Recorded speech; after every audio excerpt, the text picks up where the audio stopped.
Hello all, welcome to అర్నాస్ magazine. ఈరోజు రెసిపీలో అటుకులతో ఇన్స్టంట్గా తయారు చేసే ఇడ్లీ ఇంకా అటుకుల ఊతప్పం ఎలా చేయాలో తెలుసుకుందాం. మినపప్పు లేకుండా, ఫర్మెంటేషన్ అవసరం లేకుండా ఇన్స్టంట్గా తయారు చేసే ఇడ్లీలు చాలా సాఫ్ట్గా, చాలా టేస్టీగా కూడా ఉంటాయి.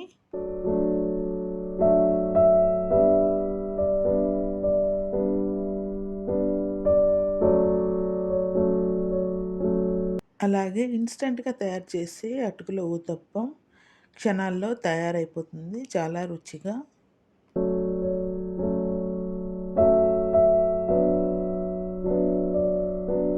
ముందుగా ఒక కప్పు అటుకులు మిక్సీ జార్లో బరకగా మిక్సీ పట్టాలి.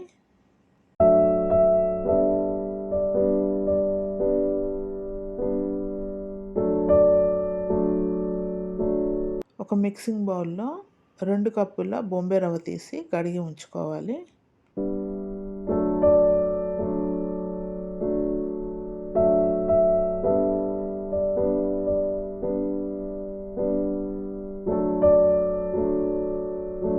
రవ్వలో ఉన్న వాటర్ పిండి వేరే గిన్నెలో వేసుకోవాలి.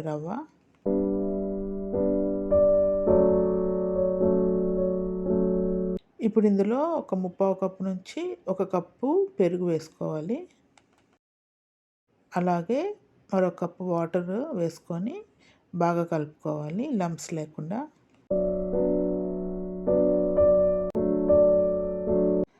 ఇప్పుడు ఇందులో మనం ముందుగా మిక్సీ పట్టుకున్న అటుకుల రవ్వ కూడా వేయాలి. అలాగే ఒక టీ స్పూన్ ఉప్పు కూడా వేసి తగినంత వాటర్ వేసి ఇడ్లీ బ్యాటర్ లాగా కలుపుకొని మూత పెట్టి ఒక 10 నుంచి 15 నిమిషాలు అలాగే నానబెట్టుకోవాలి. పిండి నానిన తర్వాత దగ్గర పడుతుందండి, అప్పుడు కొద్దిగా వాటర్ వేసుకోవాలి, తగినంత వేసి ఇడ్లీ బ్యాటర్ లాగా కలుపుకోవాలి.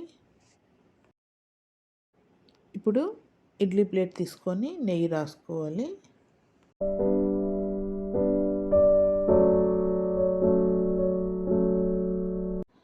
ఇప్పుడు ఇడ్లీ పిండిలో బేకింగ్ సోడా కానీ ఈనో కానీ వేసుకొని ఒకసారి మిక్స్ చేసుకోవాలి. ఇప్పుడు నెయ్యి రాసిన ఇడ్లీ ప్లేట్లోకి ఇడ్లీలు వేసుకోవాలి.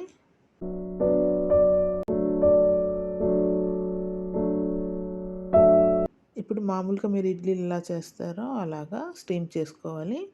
ఇడ్లీ స్టాండ్లో అన్న పెట్టుకోవచ్చు, ఇలాగా కడాయిలో అన్నా సరే వాటర్ వేసి స్టీమ్ చేసి ఇడ్లీలు ఉడికించుకోవచ్చు.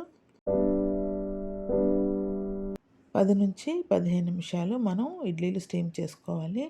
ఇక నేను ఒక ప్లేటే పెట్టి చూపిస్తున్నానండి, మీకు ఎన్ని ఇడ్లీలు కావాలంటే అన్ని చేసుకోవచ్చు.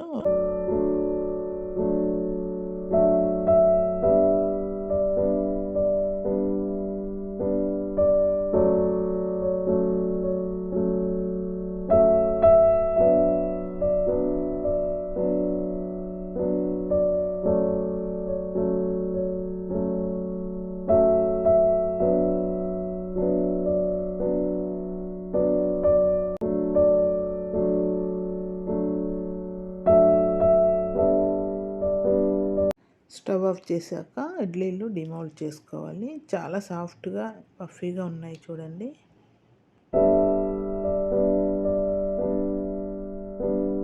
పది నిమిషాల్లో ఏ పప్పులు నానబెట్టకుండా, ఫర్మెంటేషన్ లేకుండా అటుకుల ఇడ్లీలు రెడీ అయిపోయాయి. ఇది చట్నీతోనూ సాంబార్తోనూ సర్వ్ చేసుకుంటే చాలా బాగుంటుంది. ఇప్పుడు ఇదే బ్యాటర్ ఉపయోగించి అటుకుల ఊతప్పం ఎలా చేయాలో చూద్దాం. దీనికోసం మనకు కావలసినంత ఈ బ్యాటర్ ఒక గిన్నెలో వేసుకొని అందులో ఉల్లిపాయ ముక్కలు ఒక అరకప్పు వేసుకోవాలి. అలాగే క్యారెట్ ముక్కలు ఒక టేబుల్ స్పూన్ వేసుకోవాలి. టమాటా ముక్కలు ఒక టేబుల్ స్పూన్ వేసుకోవాలి. కొత్తిమీర కొద్దిగా వేసి ఇవన్నీ బాగా మిక్స్ చేసుకోవాలి.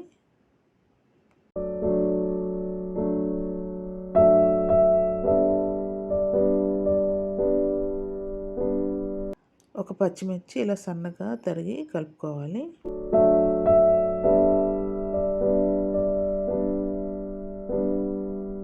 వాటర్ అవసరం అనిపిస్తే కొద్దిగా కలుపుకొని మిక్స్ చేసుకోవాలి బాగా. ఇప్పుడు స్టవ్ వెలిగించి ప్యాన్ వేడి చేసి కొద్దిగా ఆయిల్ వేసి ఈ బ్యాటర్ వేసి స్ప్రెడ్ చేయాలి ఊతప్పం మాదిరి. కొద్దిగా ఆయిల్ వేసి అలాగే మూత పెట్టుకొని 2 వైపులా మనం వేపుకోవాలి.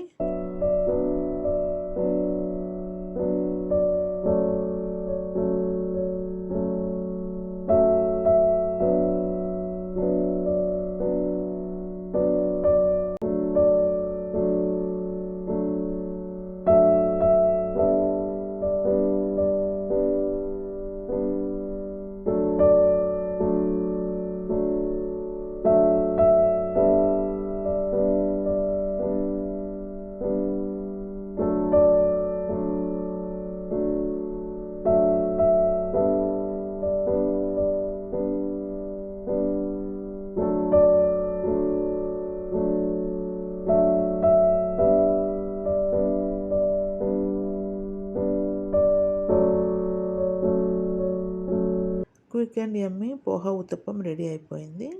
ఇది చాలా టేస్టీగా ఉంటుందండి. ఒకసారి ట్రై చేయండి. Thank you for watching. Please do like, share and subscribe my channel.